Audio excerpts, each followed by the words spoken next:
And this is where you guys need to be careful. This is what happened to me. This is my story. She proceeded to give me an extra invoice. She said, that's the fine that you have to pay because you're past the 90 days. That's a big problem that a lot of people run into. You're heated, so heated. 11 pounds too large to take on an airplane. Do not drive at night. It's too much of a risk, especially for big vehicles. I think it was $1,800 to $2,000. Do you think it was worth bringing the vehicle over?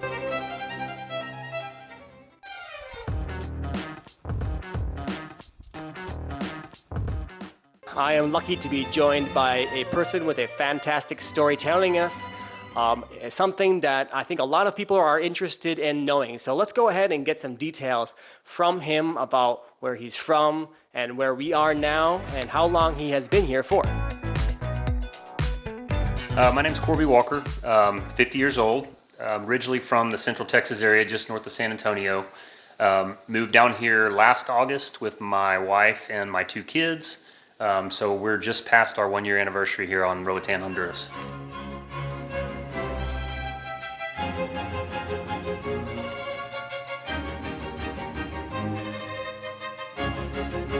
And you have a very interesting story to tell us about coming down here to Honduras, Roatán, don't you? Yeah, had an interesting trip.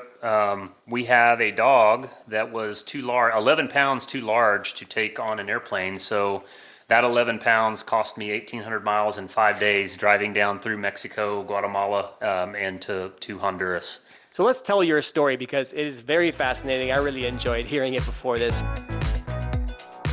So your family came down here and you decided to drive. What kind of vehicle do you have and what kind of dog do you have? So my wife has an older, it's a 2012 Ford Explorer, not very high value vehicle, which is why we decided to bring it down here for import fee purposes. My dog is a shelter dog, a rescue dog, member of the family now. That's why we decided to drive her down. We wouldn't have made the move without her. Let's go ahead and just take a peek at this little cutie we got here. Luna, you little cutie. You're such a cutie. There she is. Okay, look at her. This is, what's her name? Luna. Hello, Luna. Hey, Luna, you cutie. And Luna is a rescue dog. Where did you get Luna from? We got her from the Bulverde Humane Society. So my daughter volunteered at the Bulverde Humane Society at the time, and she twisted her arm, and we allowed her to get this dog, and now we're inseparable. So you decided, okay, I need to bring my beautiful dog, my rescue dog, down from Texas, and I'm going to bring this lower cost vehicle to pay less import fees, right? Yeah, the import fees can be really high here, and the government of Honduras kind of arbitrarily values the vehicle that you bring in the country based on the pie in the sky that day that you bring the car in. So I came down with this vehicle with 280,000 miles on it. It's a 2012. Highly recommend that we had a Blue Book value sheet printed out before I left, and I actually had that notarized by my bank. Was nice enough to notarize it for me so it looked more official, which is kind of a joke, but so it looked more official. We had a notarized value of about $4,800 when I drove the car down. That's a really smart thing to do because they're just going to make up whatever value when you get here, right? If you don't have these things already prepared. Right, and I actually had that Blue Book value, and when I crossed over into Honduras, they arbitrarily assigned it a value of $10,000 regardless of me having that paperwork. So I ended up having to argue with them further down the road when we had to register the vehicle. Okay, so let's go back to the beginning of your story because this is quite an interesting story. You left Texas and you crossed the border with your vehicle and your dog at what border? It has recently come to my attention that I have not given the proper introduction to tell you why my videos and my information is so useful. You see, I've been traveling since 2013, nearly non-stop. Many of it has been within Asia and Latin America. I spent 5 years in Vietnam. And just 5 years ago, I started my full-time lifestyle as the digital nomad that I am today, where I spent at least 1 month in the following countries: Argentina, Brazil, Peru, Colombia, Ecuador, Mexico, Guatemala, El Salvador. And in this time, I've been doing everything that I've been bringing to my channel here at Generic Expats. Now what this means is that I've been arranging my own accommodation and tasting the local cuisine, checking out the cost of living, looking for entertainment options, checking to see if these places are dangerous, learning how the weather is, and just the overall well-being of a foreign expat living in each one of these new cities. So we crossed over at a small border crossing that just north of Nuevo Laredo. It's called the Columbia River Bridge. And I chose that spot because it is a very small crossing, and from all the stories that I'd heard, not much traffic and pretty easy to get through there, which turned out to be the case. When I got there, there were two other families that were checking through, got all my paperwork done, processed the dog's paperwork, processed the car paperwork, and was through that check station in about 30 minutes. But do you think it was because you forgot to do something? In hindsight, yeah. There was an additional step. There was one guy working at this border check station who was checking in people's belongings, the items they brought in their car, and I had my car chock full of fishing tackle. I had 3 big PVC tubes on top of the car with my rods. The whole car was full of our belongings and my dog. So when I pulled up to the check station where the one guy was checking everybody's belongings, I spoke in my best Spanish and he waved me through. He said, "No, gringo, vámonos." So I took off. So I didn't get any of the requisite paperwork upon entry into Mexico that I should have, and that ended up biting me in the form of a bribe when I started to cross into Guatemala. So if that's your plan, if you're planning to drive down, going through Mexico into Guatemala, and you want to bring a lot of stuff in your vehicle, definitely take his word of advice and his story as a lesson. You need to have some type of, I guess, a confirmation of documents or a confirmation of your things in your vehicle. Because what happened when you got to the border? Which border did you go to first? So I crossed over into Guatemala, and it was at El Cebo was the check station, or another really small check station into Guatemala.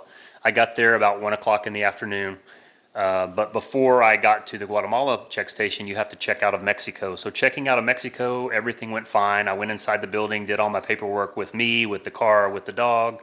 Everything was fine. And then I got back out and started talking to the very nice gentlemen who were nice enough to point me in the right direction. When I got back outside, they asked me for my paperwork on all the items in the car. And I said, well, I don't have any paperwork on it because in Colombia, at the Columbia River Bridge, the one guy they had waiting there, your amigo, said, "Take off, you're good." So what ended up happening is, long story short, I had to pay these guys a $75 bribe behind the front seat because they didn't want to take the payment outside the car. They wanted to take it inside the car where they couldn't be seen. I paid them $75 and they said, "All right, gringo, you're free to go." So let's talk a little bit more about the documents that you had to show in order to first enter Mexico and Colombia border and then exit through El Cebo. What did you show them for your car and for your dog to cross? So for the car, obviously you have to have the title. I had the original copy of the title, and my wife's name was the only name on the title, which we'll talk about here in a minute.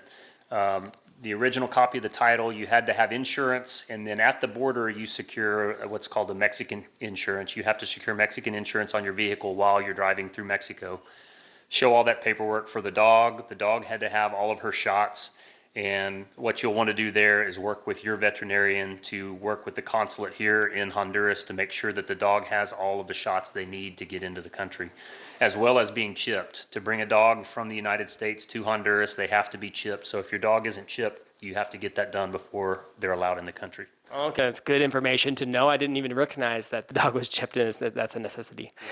So you brought down all those documents, and then let's go back to El Cebo. You're crossing into Guatemala. What happens? So after getting shaken down by the Mexican guys at that border crossing, I show up at El Cebo at 1 p.m. on a Friday afternoon.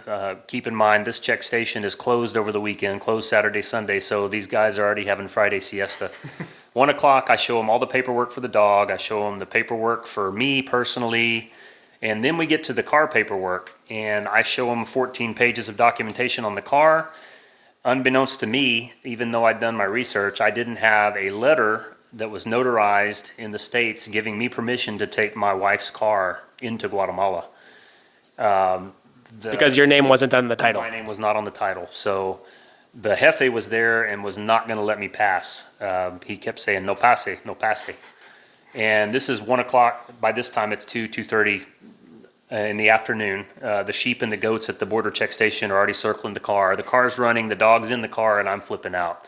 So ultimately, I had to contact my wife, who was already here in Roatán. She had to get a hold of a local attorney on a Friday afternoon to compose a letter and have it notarized, which is no small feat here in Roatán. And they had to email that letter to the border official, and he got it at 4:45 p.m., and they let me through. And that was right before it closed at 5, was it? They closed at 5 o'clock, and they were closed for the whole weekend. So had my wife not been here to get that done, I would have been spending the weekend in no man's land between Mexico and Guatemala. Oh boy, yep, that's no bueno, that's no bueno. So you drove through Guatemala and you saw a couple nice places on the way, right?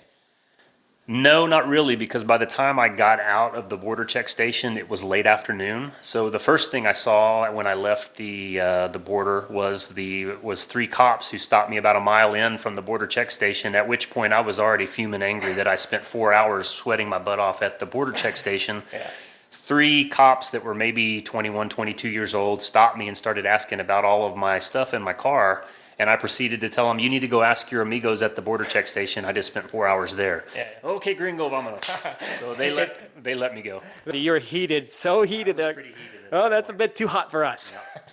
So that afternoon, and everybody will tell you, you're not supposed to drive at night in Mexico. You're not supposed to drive at night in Guatemala for safety reasons and because of the condition of the roads. And that definitely holds true in Western Guatemala. So I'm driving into the sunset, trying to make it to my next stop where I'm going to spend the night, and there are potholes that would swallow the whole car up. There are speed bumps that were so tall that I was scraping the bottom of the Ford Explorer as you cross over them slowly. The roads are horrible in Western Guatemala. So that is a pointer for all of you, and that's definitely true for pretty much all of Latin America. I never personally drive at night between cities. Do not drive at night. It's too much of a risk, especially for big vehicles. So you crossed through Guatemala, and then where did you go to cross into Honduras? So Corinto was the name of the town, the border town between Guatemala and Honduras. I got there, I think it was 1 o'clock in the afternoon after driving through the remainder of Guatemala. Didn't have any problems there, at least at the time of the crossing. Presented the dog's paperwork, presented my paperwork.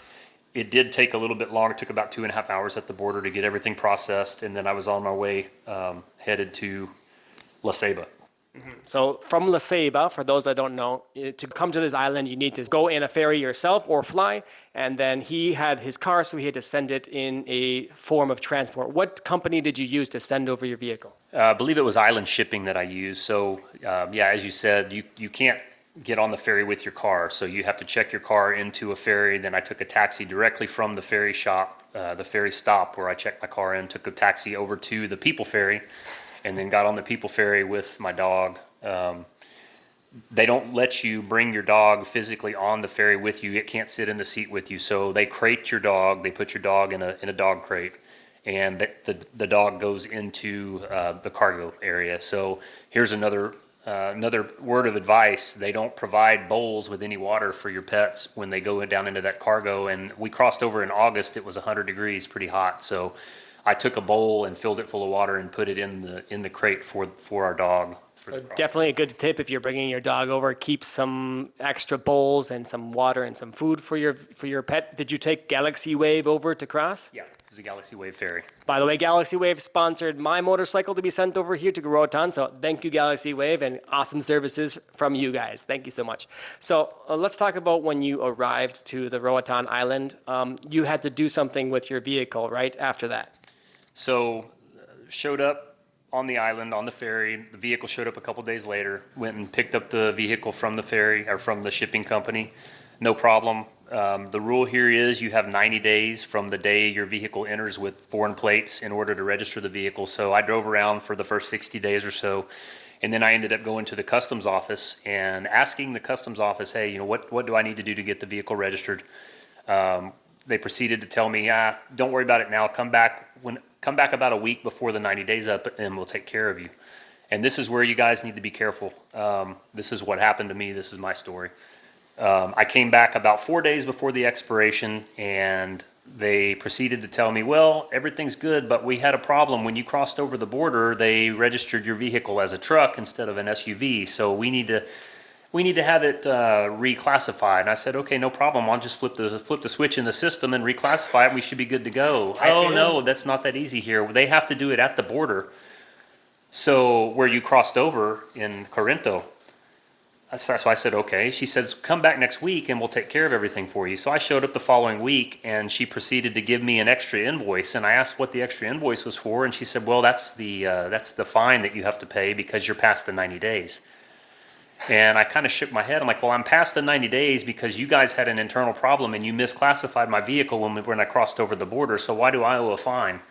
There was no arguing with them. I ended up having to pay $917.50 in a fine so that we could get my vehicle registered. So the word of advice and precaution is don't wait till the week before. You need to go in 45 to 60 days before the 90 days expires and make sure that everything was good on your vehicle when you cross the border. I can already feel that you're a little heated even thinking about it. Yeah.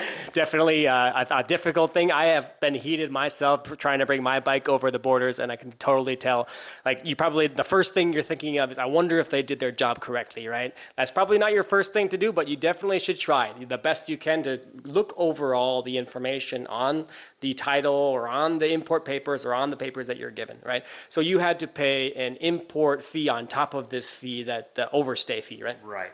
And on top of that, I had to negotiate / argue with them on the value of the vehicle. They assigned a $10,000 value, and I pulled out the piece of paper and showed her, look, this is what I showed them at the border. Here's the NADA value from the states, and it's notarized.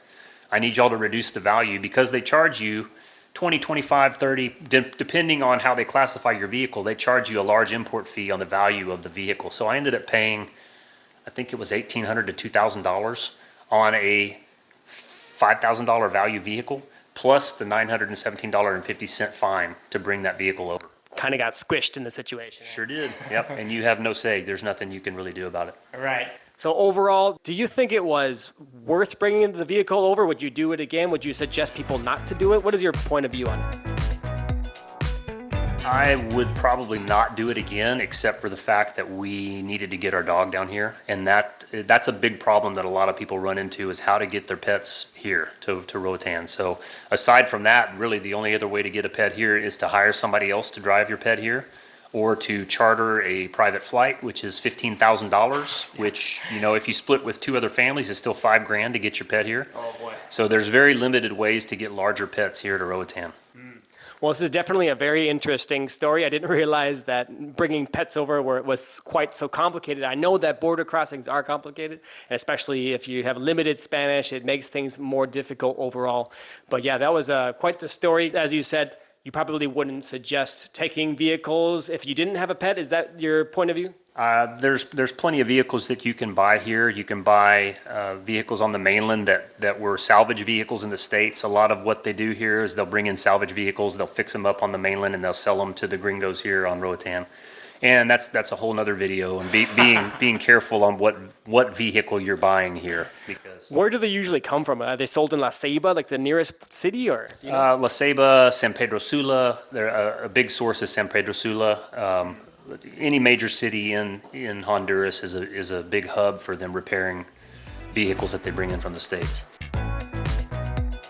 Well, there you got it. That's a very awesome story, very full of whips and turns to get from Texas over here to the island of Roatán in Honduras. And I want to thank you so much, Corby, for sharing your story. It was definitely a thrill ride, and I really enjoyed hearing it, and I hope it provides some value to you guys. And if you're enjoying the content I'm providing, let's hear some comments about what you thought about his story. Are you planning to come down? Are you going to bring your pets? Do you think you should bring down a vehicle if it's not necessary? See you in the next one. Hasta la próxima.